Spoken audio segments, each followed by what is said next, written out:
all been there, right? Endlessly scrolling our phones, hopping from app to app, our eyes glazing over. And we probably know it's not the best thing for our mental health. Now, a landmark court case unfolding in Los Angeles is taking tech giants to task, and the outcome could change our experience on the internet as we know it. Alyssa Mercante is here to help us make sense of the case. Hi, Alyssa. Welcome to Commotion. Thanks for having me. Okay, Alyssa, set the table for us here. Who exactly is on trial and who's taking them to court? So this is a California woman, 19 years old, known only as Kaylee GM. She's brought lawsuits against Meta, which obviously includes Facebook and Instagram, ByteDance, which is TikTok, and Google, which includes YouTube, Snapchat as well. But TikTok and Snapchat settled out of court, and we don't know the details about that at all. The case argues essentially that the product design of these apps led to Kaylee GM and other people, because this is a bellwether case that's sort of a company encompassing a lot of different people who have brought suits, led to them having an addiction to social media as a minor that caused severe mental health issues, including suicidal thoughts, depression, anxiety, and I believe disordered eating as well. Wow. It's interesting that the court case is not necessarily about the content that these people are consuming, but about the mechanics of the platforms. What do you think about that differentiation? I mean, part of the reason why that is the case is because of Section 230, which is a law that's been in place since before social media was even a thing, that sort of exempts social media platforms from having any sort of onus to what's posted on there by third parties.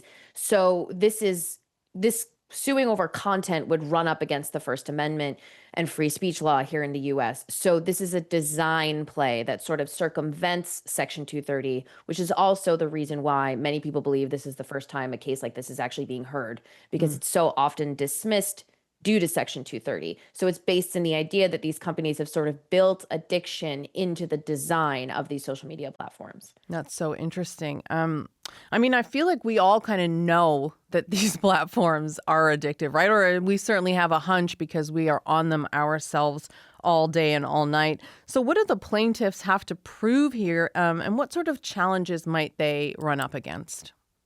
Yeah, I mean, this is a tough thing to discuss in general, right? I think addiction is a term that, especially with social media, gets thrown around rather often. And the actual merits of whether or not it's addicting are very difficult to kind of parse out.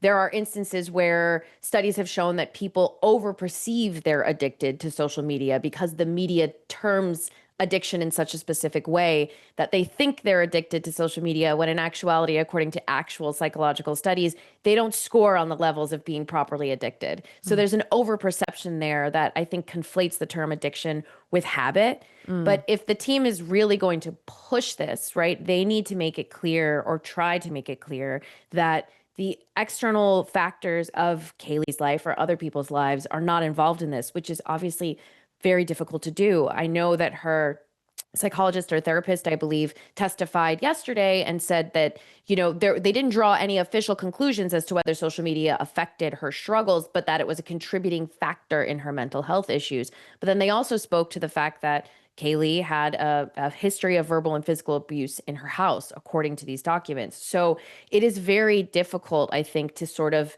nail this down. There is problematic use 100%, but I think baking addiction into a design is a really tough thing to sort of lay out legally. Yeah, for sure. A lot of people are comparing this to the big tobacco trials in the 90s.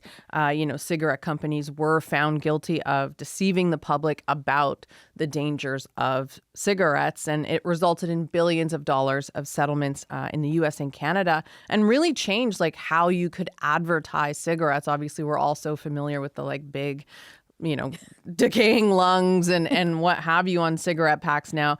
Is this a helpful lens to understand kind of what's at stake in this trial? I think it's tough because obviously we know tobacco, you can be physically addicted to tobacco. It has actual physical effects on your body. You can detox from it in a physical manner.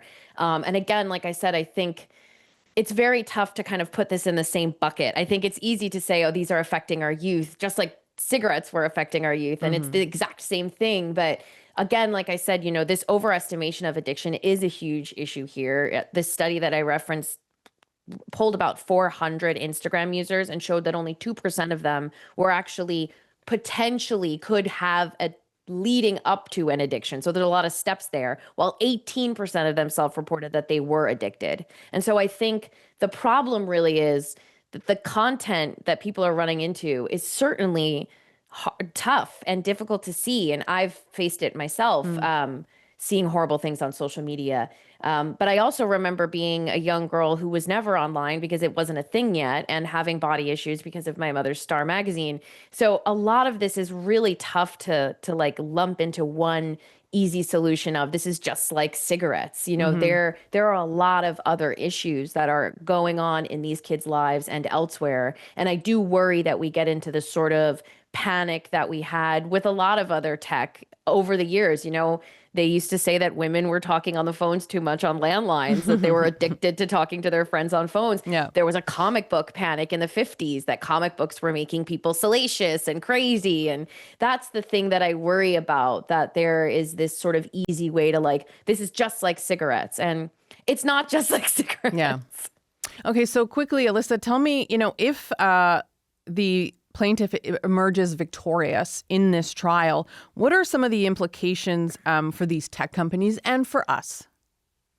Yeah, I mean, this is a bellwether case. This is a test. This is a test of the water. There are thousands of people who have brought personal injury suits against these platforms, and this would be the basis of a settlement for all of these other plaintiffs. And I think what I worry about in these scenarios, right, is that we have already seen that there are efforts to restrict speech on these platforms. And again, preaching to the choir as someone who has been the subject of internet harassment before, it's not fun. It's not enjoyable. I don't like it. But the concept that then we might have to have the government decide what should be on these platforms is, I think, a slippery slope. I'm loath to give X any amount of credit, right? But the decision to reveal a user's country of origin did help people identify bad actors who were speaking about the horrors of US immigration when they were in France. There are tools that social media platforms should be implementing that should make it easier for people to identify misinformation or AI generated content, or limit the things that they see, or block complete terms that they don't want to see anymore. And the more of those things that are fleshed out by experts in the field, by pressure from advertisers to do those things, not politicians, I think those are the kinds of solutions that I would like to see. This worries me as like a Band-Aid solution, a big sweeping solution to a very, very complicated problem that is not just, I saw bad things on social media and it made me sad. It's much larger. There are societal ills at play here. There's media literacy problems here. There's a million things at play that aren't just, we should be restricting kids' access to these platforms. I mean, and yes, I think that there are efforts to do that. And you can see that kids sometimes circumvent this. Well, if they're circumventing this, then how do you stop that? I think it's a very tough thing to kind of put this huge blanket over. And it does make me worried that we've seen what happens when platforms are already looking to limit speech. TikTok was arguably bought by the US because it was an organizing space for leftists, because it was one of the only platforms sharing about what was actually going on in Gaza. So that is the fear that I have with these kinds of situations. And I think it's so much more nuanced than the argument may want people to believe. It's much more difficult than a simple solution. No doubt. Well, Alyssa, really appreciate you being here and talking us through this case. Thank you so much. Thanks so much for having me. Alyssa Mercante is a tech journalist in Brooklyn. Now, this social media trial is expected to continue in Los Angeles for several weeks. And of course, we'll be keeping an eye on that outcome. That's it for the podcast today. I'm Emil Niazi, sitting in for Elamin Abdelmahmoud. Thank you so much for listening.